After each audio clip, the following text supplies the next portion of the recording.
ಆಯುಷ್ ಇಲಾಖೆ ವತಿಯಿಂದ 12ನೇ ಅಂತಾರಾಷ್ಟ್ರೀಯ ಯೋಗ ದಿನಾಚರಣೆ ಜೂನ್ 21ರಂದು ನಗರದ ಕಾವೇರಿ ಹಾಲ್ನಲ್ಲಿ ನಡೆಯಲಿದೆ.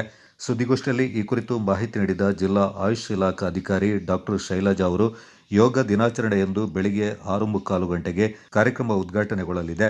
ನಂತರ 7 ಗಂಟೆಯಿಂದ 8 ಗಂಟೆಯವರೆಗೆ ಯೋಗ ಪ್ರಾತ್ಯಕ್ಷಿಕೆ ಪ್ರದರ್ಶನಗೊಳ್ಳಲಿದೆ. ಉದ್ಘಾಟನಾ ಕಾರ್ಯಕ್ರಮದಲ್ಲಿ ಜನಪ್ರತಿನಿಧಿಗಳು ಕೂಡ ಪಾಲ್ಗೊಳ್ಳಲಿದ್ದು, ಯೋಗ ದಿನಾಚರಣೆಯ ಯಶಸ್ಸಿಗೆ ಜಿಲ್ಲಾ ಮತ್ತು ತಾಲೂಕು ಮಟ್ಟದ ಎಲ್ಲ ಅಧಿಕಾರಿಗಳು ಸಹಕರಿಸುವಂತೆ ಮನವಿ ಮಾಡಿದರು.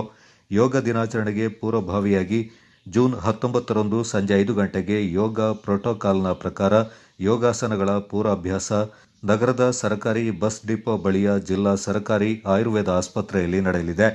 ಅಂತಾರಾಷ್ಟ್ರೀಯ ಯೋಗ ದಿನಾಚರಣೆಯ ಹಿನ್ನೆಲೆ ಜೂನ್ 16ರಂದು ಬೆಳಗ್ಗೆ 8 ಗಂಟೆಗೆ ನಗರದ ಗಾಂಧಿ ಮೈದಾನದಿಂದ ಜನರಲ್ ತಿಮ್ಮಯ್ಯ ವೃತ್ತಕ್ಕಾಗಿ ಹಳೆಯ ಖಾಸಗಿ ಬಸ್ ನಿಲ್ದಾಣ ಇಂದಿರಾ ಗಾಂಧಿ ವೃತ್ತವನ್ನು ಬಳಸಿ ಮತ್ತೆ ಗಾಂಧಿ ಮೈದಾನಕ್ಕೆ ಬರುವಂತೆ ಯೋಗ ಜಾಥಾವನ್ನು ಹಮ್ಮಿಕೊಳ್ಳಲಾಗಿದೆ ಎಂದರು. ನಾನು ಪೂಜಾರಿ ಮನೆಗೆ ಹೋಗ್ತೀನಿ. ಗಂಗ ಭೈರಪ್ಪ ಅಂತ ಪೂಜಾರಿ ಹೆಸರು. ಪ್ಯಾಂಟು ಯಾರ್ದು